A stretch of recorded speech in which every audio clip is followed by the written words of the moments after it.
बिस्मिल्लाहिर्रहमानिर्रहीम। अस्सलाम वालेकुम मेरे बेटे बेटियों। हम कल डीएनए की स्ट्रक्चर एक्सप्लेन कर रहे थे और हम पहुंच गए थे यहाँ पे Watson Crick model of DNA के वाटसन और क्रिक ने, इन दो साइंटिस्ट ने डीएनए को कैसे एक्सप्लेन किया था, उसकी स्ट्रक्चर को।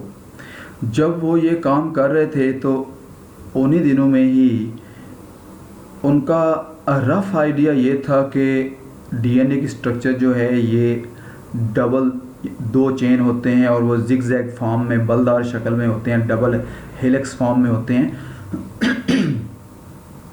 लेकिन उनको थोड़ा डाउट था इस स्ट्रक्चर को कंफर्म करने के लिए। इन दो लोगों ने, विल्किंस एंड फ्रैंकलिन, इन दो लोगों ने फिर इनकी हेल्प की थी। ये फिज़िक्स के माहिर थे और एक्सरेज पे काम करते थे, एक्सरे क्रिस्टलोग्राफर थे ये। और इन्होंने फिर डीएनए के क्रिस्टल्स लेकर उनकी एक्सरेज फ़ोटो बनाई। जैसे हम अपना एक्सरे बनवाते हैं तो एक्सरे पिक्चर बनवाते हैं हम, हमारे के फ़लाँ जगह पे हड्डी टूटी हुई है, फ़लाँ कहाँ पे प्रॉब्लम है। तो इन्होंने डीएनए के क्रिस्टल्स की एक्सरेज पिक्चर बना के उनको फिर वाटसन क्रिक को एक्सप्लेन किया कि एग्जैक्ट जो स्ट्रक्चर है, इसे कहते हैं, ये लिखा हुआ है, Wilkins and Franklin determined structure of DNA by X-ray diffraction. यानी डीएनए का क्रिस्टल सामने रख के एक्सरेज का बीम पास करते हैं, वो एक्सरेज जाके डीएनए में के मुख्तलिफ एटम्स पे जाके टकराती हैं और फिर उनकी टकराने के बाद डिफ्रैक्ट हो जाती हैं, अपनी डायरेक्शन चेंज कर लेती हैं और उस डायरेक्शन में जिस तरफ वो चेंज कर लेती हैं डायरेक्शन, सामने रख देते हैं एक्सरे की फिल्म, एक्सरे की शीट। वहाँ जाके फिर ये टकराती हैं रेज और उनके वो निशान पड़ जाते हैं। और उन निशानों को जब आपस में इकट्ठा किया, जोड़ा, तो ये वाली शेप बन रही थी, ये वाली बलदार शेप है, ये वाली दूसरा चेंज है ये वाली। तो उस शेप एक्सरे की फ़ोटो ने कंफर्म कर दिया वाटसन क्रिक को कि डीएनए की जो स्ट्रक्चर है वो हेलिकल फॉर्म में है, जिगजैग फॉर्म में है, बलदार शक्ल में है। अब उन वाटसन क्रिक ने they built and describe scale model of DNA. तो एग्जैक्ट स्केल से हम उसको उसका साइज़, लेंथ, विड्थ, डायमीटर वगैरह सारा, और उनमें कहाँ कहाँ पे फॉस्फेट शुगर हैं और कितने फासले पे बेसेस हैं आपस में, ये सारा एग्जैक्ट मॉडल नमूना पेश कर दिया वाटसन क्रिक ने। उसको देखते हैं। तो जब आपसे कहा जाएगा वाटसन क्रिक मॉडल को एक्सप्लेन कीजिए, तो हम यही एक्सप्लेन करेंगे कि हम कहेंगे ये इन्होंने हमें बताया था, वाटसन क्रिक ने, in each DNA molecule there are 2 polynucleotide chains. 2 chain हैं, एक ये चल रहा है, ये वाला। इसी यहाँ पे तो आपको थोड़ा पेचीदा लग रहा है क्योंकि बलदार शक्ल में दिखाया। हमने कल इसको सीधे चेन 2 दिखा दिए थे मैंने, और वो ज़्यादा सिंपल है। डायग्राम हमने ये वाली बनानी है, वो अपने आप को समझाने के लिए वो वाला सामने रखना है हमने, कि 2 चेन्स होते हैं और उसमें बहुत सारे न्यूक्लियोटाइड हैं और ये दोनों chain they are coiled like double helix. 2 chain दोनों बलदार शक्ल में हैं और दोनों चेन एंटी पैरेलल हैं। अब ये एंटी पैरेलल का वर्ड मुझसे समझ लीजिए। एंटी पैरेलल का मतलब दोनों अपोजिट हैं। ये देखिए, हमने ये चेन दिखाया है, इसका 5 एंड यहाँ पे दिखाया है और ये चेन ऐसे बल खाता हुआ चलता जाएगा, नीचे जब जाएगा तो निचला एंड ये लिखा हुआ 3 एंड है और दूसरे का अपोजिट है। इसका 5 एंड इधर है, दूसरे का 3 एंड इधर है और इसका ये बल खाते खाते इसका एंड पे ये 5 एंड है ये, तो उसका 5 एंड उधर है, 3 एंड नीचे है, दूसरे चेन का 3 एंड ऊपर है और 5 एंड नीचे है। इसे बोलते हैं एंटी पैरेलल। हैं तो पैरेलल, देखिए ये चेन एक जा रहा है, इसके पैरेलल दूसरा चेन ये जा रहा है, ये वाला लेकिन हैं एंटी।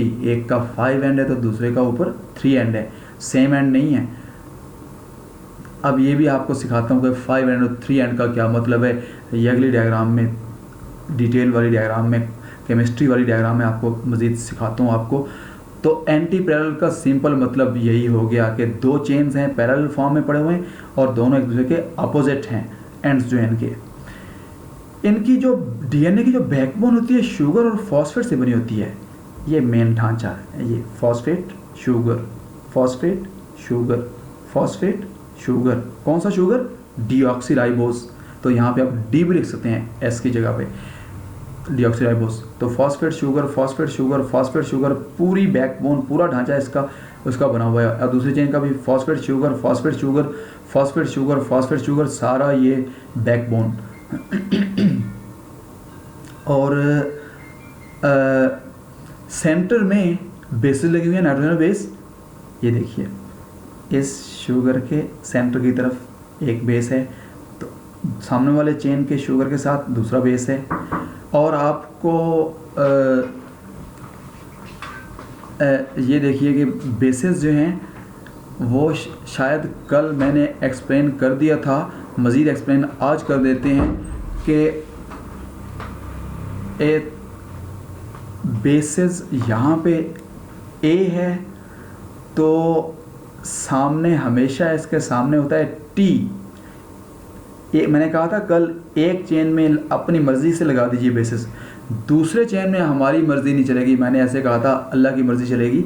तो कुदरती तौर पे ए के साथ जिस बेस का बॉन्ड बनता है वो टी है, एडेनिन का थायमिन के साथ और गुआनिन का साइटोसिन के साथ। ये देखिए, गुआनिन अगर इधर है तो इस तरफ साइटोसिन होगा, अगर इधर गुआनिन है तो इस तरफ साइटोसिन होगा। तो इनकी आपस में ये बॉन्ड्स बनते हैं, ए का टी के साथ और जी का सी के साथ, ये आपस में बॉन्ड बनाते हैं। ये और वो जो बॉन्ड्स हैं वो कौन से हैं? Hydrogen bonds. ए और टी के दरमियान जो हाइड्रोजन बॉन्ड बनते हैं वो दो बनते हैं, एडेनिन और थायमिन। जब अपने आमने सामने हों तो इनके हाइड्रोजन बॉन्ड्स जो हैं वो एलिमेंट्स के दरमियान जो बॉन्ड्स बनते हैं वो ए और टी के दरमियान 3 और ए और टी के दरमियान 2 और जी और सी के दरमियान 3 बॉन्ड्स, हाइड्रोजन बॉन्ड बनते हैं। तो यही हाइड्रोजन बॉन्ड्स हैं जिन्होंने इन दोनों चेन्स को आपस में मजबूती से जोड़ा हुआ है। और ए और टी देखिए, एडेनिन डबल रिंग वाला है और थायमिन सिंगल रिंग वाला है। तो पूरे चेन में ऐसा होगा कि आमने सामने जो बेसिस होंगे, एक डबल रिंग वाला और एक सिंगल रिंग वाला, ताकि इसका डायमीटर एक जैसा रह जाए, सारा पूरे का पूरे डीएनए का डायमीटर सेम रह जाए। एक डबल रिंग और एक सिंगल रिंग, एक डबल रिंग और एक सिंगल रिंग वाला वो बनेगा। और इसमें दोबारा सुन लीजिए, हमने कहा है कि वाटसन क्रिक ने कहा था कि डीएनए में 2 पॉलीनुक्लियोटाइड चेन्स हैं, 2 चेन्स होते हैं, दोनों आपस में बल्क खाए हुए हैं डबल हेलिक्स फॉर्म में, और दोनों एंटी पैरेलल हैं, 5 और 3 एंड अपोजिट एंड्स होते हैं आमने सामने। और इनका बैकबोन में शुगर और फॉस्फेट लगे होते हैं, सारे शुगर फॉस्फेट, हर शुगर के साथ एक बेस लगा हुआ है। और हर शुगर के साथ एक बेस लगाते जाइए, एक चेन में लगाते जाइए अपनी मर्जी से, उन्हीं 4 में से कोई एक। लेकिन सामने जो होगा दूसरे चेन का, ए के अपोजिट टी होगा, क्योंकि टी ही बॉन्ड बना सकता है ए के साथ, और कोई और बेस नहीं बना सकता। इसलिए हमेशा ए के सामने टी और जी के सामने सी। तो ये तो आसान सी बात है, जी और सी और ए और टी। तो इसको आप ऐसे याद रख लीजिएगा, एट गवर्नमेंट कॉलेज सी और एट ए टी जी सी। और ए और टी के दरमियान डबल बॉन्ड हाइड्रोजन और जी और सी के दरमियान ट्रिपल हाइड्रोजन बॉन्ड बनता है। इसे कहते हैं चेरगेफ रूल। एक और साइंटिस्ट है, उसका रूल है कि डीएनए के अंदर चेन में ए के अपोजिट हमेशा टी होगा और जी के अपोजिट हमेशा सी होगा। और जब आप डीएनए के पूरे चेन को, जितनी भी लंबाई है इसकी, उसको चेक कीजिए, यहाँ से शुरू कर गिनते जाइए कि एक चेन में ए और टी हैं, गिनते जाइए कितने ए हैं, ऐसे गिनते जाइए, चेन में चलते जाएं, आगे चलते जाएं, चलते जाएं, चलते जाएं, वो एंड तक ले जाइए इसको और गिने। फ़र्ज़ कीजिए 100 ए हैं, 100 ए हैं, तो सामने वाले चेन में जो टी होंगे वो भी 100 होंगे, क्योंकि ए और टी का ही बॉन्ड बनता है ना। तो जितने ए उतने टी, और जितने जी होंगे एक चेन में उतने ही सी होंगे दूसरे चेन में, क्योंकि जी के साथ सी का बॉन्ड बनता है। इस बात को स्टडी किया था और एक्सप्लेन किया था चैरगेफ ने, ये चैरगेफ रूल कहलाता है। तो जितने ए उतने टी, जितने जी उतने सी, और ये रेशो हर नस्ल के लिए फिक्स है। चैरगेफ रूल ये एक्सप्लेन करता है, ये वैसे बता रहा हूँ, एक्स्ट्रा नॉलेज दे रहा हूँ आपको, कि ये हर नस्ल के लिए फिक्स है। फॉर एग्ज़ाम्पल ह्यूमन स्पीशीज़ के लिए उसके डीएनए में जितने ए हैं उतने टी, 1000 ए हैं फिक्स हैं तो 1000 ही टी हैं, और जितने जी होंगे, अगर 900 जी लगे हुए हैं डीएनए में तो 900 ही सी होंगे। ये एक नस्ल के लिए फिक्स है। दूसरी नस्ल में कोई और होंगे, जितने ए उतने ही टी और जितने जी और उतने ही सी। और ये भी बता चुका हूँ मैं आपको कि ए के सामने टी का होना लाजिम है, एक डबल रिंग वाला एक सिंगल रिंग वाला, इधर भी एक डबल रिंग वाला एक सिंगल रिंग वाला, ताकि डीएनए का डायमीटर सेम रह जाए। और 2 chains are held together by hydrogen bond, दोनों चेन को हाइड्रोजन बॉन्ड ने जोड़ा हुआ है। और हाइड्रोजन बॉन्ड की तादाद हमने बता दी, ए और टी के दरमियान 2 और जी और सी के दरमियान 3। अब एक नई बात आपको बता रहा हूँ, length of each turn 34 angstrom, angstrom unit है इसका। डीएनए स्मॉलेस्ट ये यूनिट होता है। बहुत ही ये जो माइक्रो मॉलिक्यूल्स होते हैं उनको मेजर करने के लिए एंगस्ट्रम भी यूज़ करते हैं और नैनोमीटर भी यूज़ करते हैं। आपकी बुक ने चेक कीजिएगा, जहाँ ये लिखा हुआ है 34 एंगस्ट्रम, वहाँ लिखा हुआ है 100 millionth of A centimetre, 100 millionth of A centimetre एक एंगस्ट्रम जो होता है। मतलब ये है कि 1 सेंटीमीटर का 10 करोड़वां हिस्सा, 1 सेंटीमीटर जो जगह बनती है उसका 10 करोड़वां हिस्सा बनता है एक एंगस्ट्रम। तो ये 34 एंगस्ट्रम होता है length of each turn. Question ये है कि एक टर्न क्या है डीएनए का, ज़रा देखना, ज़रा मैं कर्सर को इधर लेके जा रहा हूँ।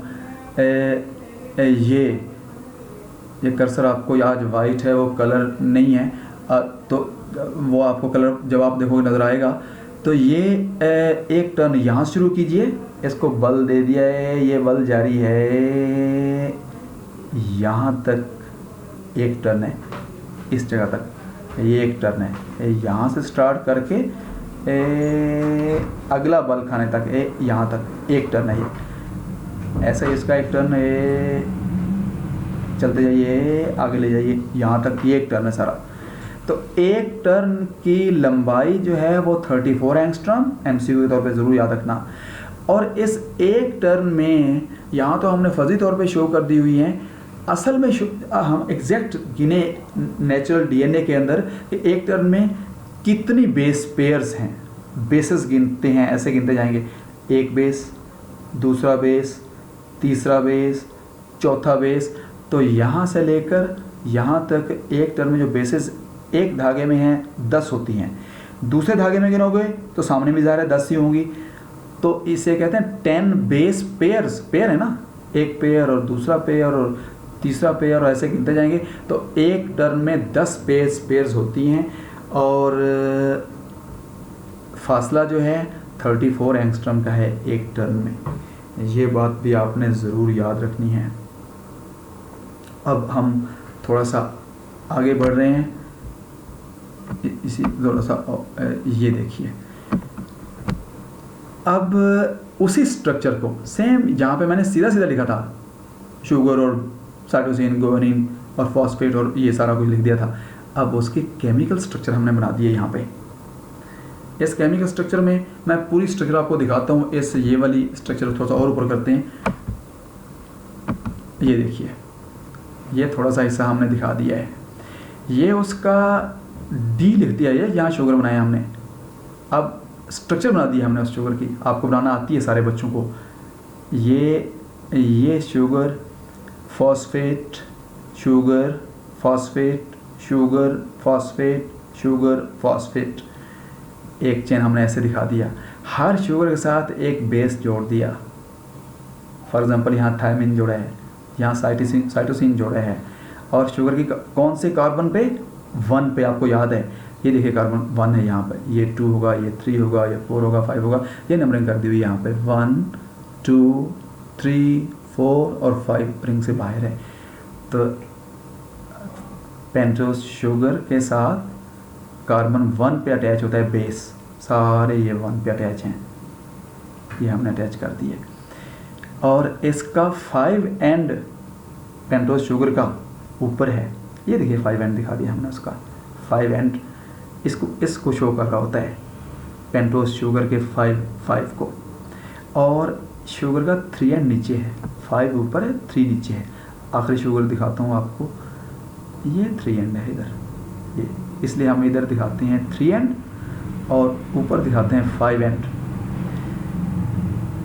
एंटी पैरेलल वाली बात समझा रहा हूँ मज़ीद डिटेल से। और दूसरे पे आ जाइए यहाँ पे, तो ये इसका याद रहे कुदरती तौर पे अल्लाह की तरफ से जो दूसरे चेन में शुगर लगे होते हैं वो उल्टे लगे होते हैं, ये मैंने उल्टे बना दिए हैं। ये देखिए इसका उल्टा किया हमने जब इसको, तो ओ वाली साइड नीचे आ गई यहाँ पे, उसकी ओ वाली साइड देखिए यहाँ पे थी ऊपर यहाँ पे, और उसका 1 नंबर यहाँ पे था। अब उल्टा किया तो 1 नंबर इस साइड पे आ गया, 1 2 3। तो ये 3 एंड के साथ फॉस्फेट अटैच है, 3 एंड ऊपर है, इसलिए इसका हमने 3 एंड ऊपर दिखा दिया है इस चेन का। उसका 5 एंड ऊपर था, ये दिख रहा है, हमने यहाँ 5 एंड दिखाया। और इसका 5 एंड देखिए ये दिखाया मैंने शुगर का, ये नीचे है यहाँ पे, इसलिए इसको 5 एंड को यहाँ नीचे दिखा दिया हमने। तो ये 3 और इधर 5, उसका उधर 5 है और ये 3 है, ये एंटी पैरेलल हमने दिखा दिए। अब आपने बनाने का मसला है आपको, क्योंकि आपकी बुक ने भी दिया हुआ है, आपको बनाना पड़ेगा। ये बनाने के लिए आपने क्या करना है कि ये तो शुगर सीधे सीधे बना दिया आपने, शुगर और शुगर के साथ इधर ऊपर 5 है, ये नीचे 3 है।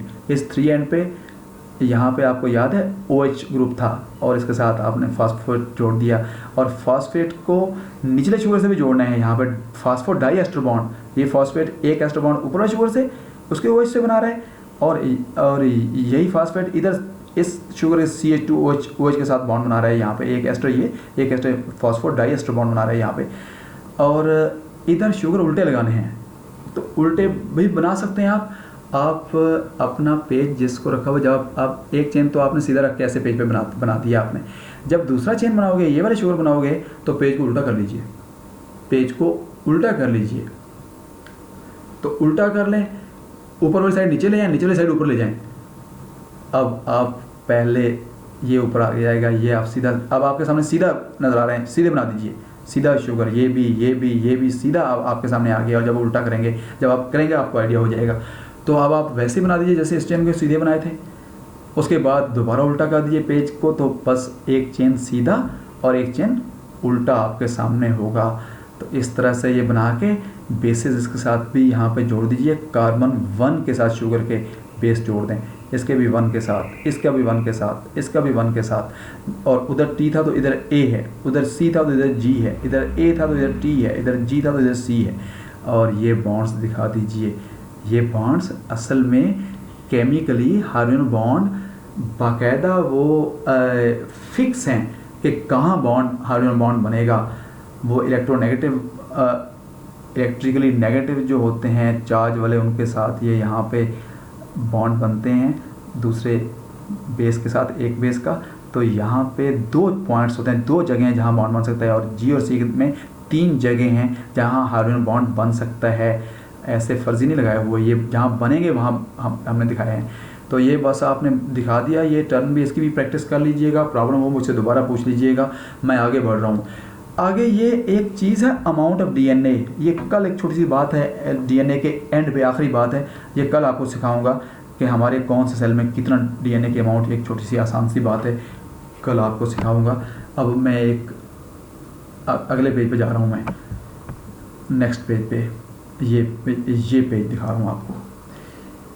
ये RNA शुरू हो रहा है, लेकिन RNA के पहले उस पेज पे जाते हैं जहाँ से शुरू हो रहा है, वो पेज दिखाता हूँ आपको। उसमें 3-4 छोटी छोटी बातें करते हैं, फिर इस पेज पर वापस आते हैं। ये देखिए RNA is a polymer of ribonucleotides. DNA में डीऑक्सीराइबोन्यूक्लियोटाइड डी डालते हैं, स्मॉल डी, और ये इसके जो न्यूक्लियोटाइड्स होंगे राइबोन्यूक्लियोटाइड्स होंगे। और इसमें कौन सी बेसिस होंगी? ये सिंगल स्ट्रैंड होता है, आरएनए में एक चेन होता है। और बाज़ आरएनए के मॉलिक्यूल की, क्योंकि आरएनए 3 तरह के हैं, transfer RNA, messenger RNA, ribosomal RNA, तो इसका जो आरएनए होता है ट्रांसफर आरएनए वो बलदार शक्ल में, इसलिए लिखा हुआ है मे फोल्ड अपॉन इटसेल्फ, अपने ऊपर बल भी कहा जाता है। और इसकी 3 टाइप्स हैं, m RNA, messenger RNA, t से ट्रांसफर आरएनए और आर से राइबोसोमल आरएनए। इसको हम बाद में एक्सप्लेन करते हैं। इसकी नाइट्रोजन बेसिस होती हैं adenine, guanine, cytosine, uracil. DNA में होता है थायमिन, और थायमिन जब यहाँ पे यूरासिल, बाकी 3 सेम है इसमें। और पेंटोज शुगर, याद है कौन सा पेंटोज शुगर है इसमें? राइबोस, आर से, ये आर से राइबोस, और उसमें डीऑक्सी राइबोस था वहाँ पे, यहाँ पे राइबोस शुगर यूज हुआ, याद रखिएगा। और कहाँ पाया जाता है आरएनए? साइटोप्लाज्म में पड़ा हुआ है, जबकि डीएनए न्यूक्लियस में पड़ा हुआ है। और आरएनए बनता कहाँ से? डीएनए से ही बनता है। आरएनए का डीएनए से बनने के प्रोसेस को बोलते हैं ट्रांसक्रिप्शन।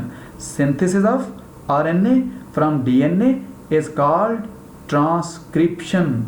और अब मैं इसके न्यूक्लिक एसिड के लास्ट पेज पे जा रहा हूँ। अब आपको ये देखिए, ये आपके सामने आ गया। ये तीनों आरएनए भी यहाँ एक्सप्लेन हो जाएंगे और तीनों के फंक्शंस भी यहीं पे एक्सप्लेन हो जाएंगे। ये बड़ा ज़बरदस्त ये भी पेज है। इसको ज़रा सा और ऊपर दिखाता हूँ ताकि पूरा नज़र आ जाए आपको। ये पूरा नीचे वाला हिस्सा भी ज़रा सा और ऊंचा करते हैं। ये देखिए, ये यहाँ पे आपको दिखाता हूँ। आप, ये है सेल, एक सेल मैंने दिखा दिया है। एक सेल के अंदर ये न्यूक्लियस है उसका, उस न्यूक्लियस के अंदर उसका डीएनए पड़ा हुआ है। और डीएनए से अभी मैंने कहा था आरएनए बनता है, इसे कहते हैं डीएनए से आरएनए बनने को बोलते हैं ट्रांसक्रिप्शन। अगर डीएनए से दूसरा डीएनए बन रहा है उसे क्या कहते हैं? रेप्लिकेशन। डीएनए से डीएनए बन रहा है, रेप्लिकेशन। और डीएनए से आरएनए बन रहा है तो डीएनए से आरएनए बन के, ये देखिए ये आरएनए आ गया बन के, डीएनए से आरएनए बनने को ट्रांसक्रिप्शन। और जब आरएनए बन जाएगा, आरएनए से फिर क्या बनेगा? प्रोटीन। तो ये तीनों आरएनए मिलकर प्रोटीन बनाएंगे, transfer RNA, messenger RNA, ribosomal RNA. तो रेप्लिकेशन, ट्रांसक्रिप्शन और ट्रांसलेशन, इस आरएनए से फिर जब प्रोटीन बनेगा तो उसे कहेंगे ट्रांसलेशन। तो शुरू करते हैं इसके आरएनए की 3 टाइप्स में से। पहली टाइप है messenger RNA. Messenger RNA DNA से बन के ये आ गया, मैंने ये दिखा दिया, ये धागा सा दिखा दिया, लंबा सा धागा, ये मैसेंजर आरएनए को हमने शो कर दिया। मैसेंजर आरएनए की थोड़ी सी एक्सप्लेनेशन कर दूं। मैसेंजर आरएनए सेल में जो टोटल आरएनए पड़ा हुआ है, फर्ज कीजिए वो 100% है, टोटल जो आरएनए है उसका 3 to 4% ये वाला आरएनए होता है, मैसेंजर आरएनए। अब मैसेंजर क्यों कहते हैं? Because it brings message. कहाँ से मैसेज लेके आए? डीएनए के ऊपर जो मैसेज लिखा हुआ था, जीन्स के ऊपर जो मैसेज लिखा हुआ था, उस मैसेज को, क्या मैसेज लिखा हुआ था? प्रोटीन बनाने का मैसेज लिखा होता है। तो उस मैसेज को लेके वो ये आ गया। वो मैसेज किस ज़बान में है? उर्दू में है, इंग्लिश में है, अरेबिक में है, बंगाली ज़बान में है, कौन सी लैंग्वेज में? वो कहीं पश्तो में तो नहीं है। तो वो जो मैसेज है इसकी सेल की अपनी लैंग्वेज है और वो हमें पता नहीं है, सेल को पता है। और उसके अल्फ़ाबेट्स ये हैं adenine, guanine, cytosine, thymine. RNA में होता है यूरासिल, इसलिए जहाँ पे डीएनए में टी होता है यहाँ यू लगता है यहाँ पे। तो ये इसकी लैंग्वेज के अल्फ़ाबेट्स हैं, हरूफ हैं। तो ये सेल को ही पता है कि इनका क्या मतलब बन रहा है। हरूफ जब जुड़ेंगे तो हमारे अल्फाज बनते हैं, ऐसे उसके भी अल्फाज बनते हैं और इसके जो अल्फाज बनेंगे वो न्यूक्लियोटाइड्स होते हैं। तो वो और बातें इधर करते हैं पहले। तो it brings a message from DNA या जीन कह दीजिए, क्योंकि जीन भी तो डीएनए के टुकड़े हैं ना। तो जीन या डीएनए का मैसेज लेके आता है टू राइबोसोम। तो ये सेल में मैंने राइबोसोम एक दिखा दिया है। सो सेल में बहुत सारे जगहों पे राइबोसोम पड़े होते हैं। जब आप सेल पढ़ेंगे तो वहाँ आप इसकी मज़ीद डिटेल पढ़ लेंगे। तो डीएनए से मैसेज लेके, जो भी उसने मैसेज दिया है उसको लेके बाहर आ गया साइटोप्लाज्म में, न्यूक्लियस से बाहर सेल के साइटोप्लाज्म में पड़ा हुआ ये। और ये एक राइबोसोम मैंने इसके ऊपर जोड़ दिया हुआ है अब ये राइबोसोम जो ही मैसेज आएगा, राइबोसोम इस आके इस मैसेज को फिर रीड करता है। ये जो राइबोसोम पड़ा हुआ था ये आके उस mRNA के ऊपर जुड़ गया यहाँ पे और इस मैसेज को अब रीड करेगा। तो it brings message of DNA to ribosome. क्या मैसेज है? फॉर मेकिंग प्रोटीन, प्रोटीन बनाने का मैसेज लेके आया है। अब राइबोसोम क्या करेगा? जो ही आएगा उस मैसेज को रीड करेगा। राइबोसोम रीड करने का भी खास तरीका है। Ribosome arranges amino acids to make protein. फिर ये राइबोसोम क्या करेगा? अमाइनो एसिड सेल में पड़े होते हैं, ये पड़े मैंने फर्जी तौर पे दिखा दिए, पहला अमाइनो एसिड, दूसरा, तीसरा, चौथा, पांचवा, 20 मुख्तलिफ किस्म के अमाइनो एसिड पड़े हुए हैं और एक एक किस्म के पता नहीं कितने सैकड़ों हज़ारों पड़े हुए हैं। बहुत सारे अमाइनो एसिड, एक इस तरह के बहुत सारे, इस तरह के बहुत सारे, इस तरह के बहुत सारे, इस तरह के बहुत सारे, इस तरह के बहुत सारे, तो 20 किस्म के कई बहुत सारी तादाद में पड़े हुए हैं। तो जब ज़रूरत पड़ती है तो वो फिर अमाइनो एसिड, जब ये राइबोसोम इस मैसेज को पढ़ेगा फिर इन अमाइनो एसिड को बुलाएगा अपने पास कैसे बुलाएगा? इनको उठा के लाने वाली गाड़ियाँ पड़ी हुई हैं यहाँ पे, इनको कहते हैं tRNA, ट्रांसफ़र RNA। तो ये गाड़ियाँ बड़ी, जब हर गाड़ी एक अमाइनो एसिड के लिए फिक्स है। फ़र्ज़ कीजिए ये गाड़ी सिर्फ इस अमाइनो एसिड को उठाती है, सपोज़, दूसरी ये गाड़ी इस अमाइनो एसिड को उठाती है, ये वाली गाड़ी इस अमाइनो एसिड को उठा के लाती है, जो ब्लैक वाला हमने शो किया हुआ है। तो हर गाड़ी हर अमाइनो एसिड के लिए फिक्स है। तो अगर 20 किस्म के अमाइनो एसिड हैं तो 20 किस्म की गाड़ियाँ भी होती हैं। 20 टाइप्स ऑफ tRNA पड़े होते हैं, ये लिखा हुआ 20 टाइप्स ऑफ tRNA। ये 20 अमाइनो एसिड और 20 गाड़ियाँ फिक्स हैं। हर गाड़ी अपने अमाइनो एसिड को उठा के लाएगी राइबोसोम के पास। जब राइबोसोम कहेगा, क्योंकि राइबोसोम ने इस मैसेज को रीड करना है, यहाँ पे इस मैसेज को रीड करने का भी मैंने कहा था एक ख़ास तरीका है और तरीका भी बताता जाऊँ। आज आखिरी बात यही कर लेते हैं, ये जो न्यूक्लियोटाइड हैं ये 3 हैं, 1, 2, ये बहुत सारे न्यूक्लियोटाइड यहाँ जुड़े हुए हैं। एक वक्त में राइबोसोम का तरीका है 3 न्यूक्लियोटाइड को पढ़ता है।